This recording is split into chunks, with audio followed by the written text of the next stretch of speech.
Hello everyone, বিদিশার রান্নাঘরে সবাইকে স্বাগত। আজকের রেসিপি লাউ পাতায় কই মাছের পাতুরি।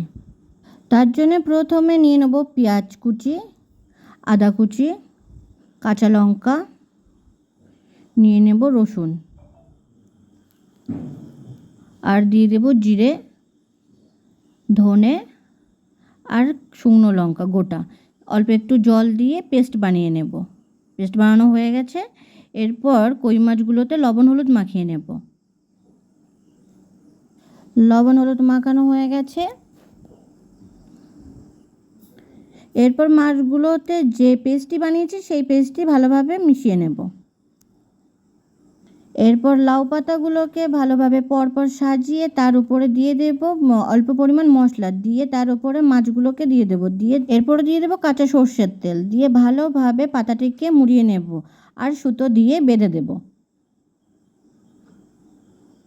এইভাবে সব মাছগুলোকে করে নেব।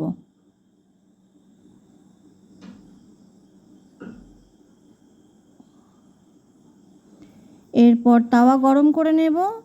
এরপর দিয়ে দেব অল্প পরিমাণ তেল।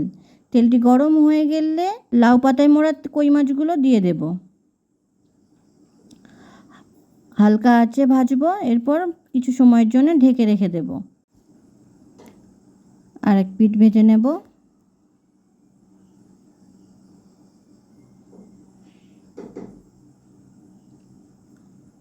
দুই পিঠ ভালোভাবে ভাজা হয়ে গেছে, এবার তুলে নেব।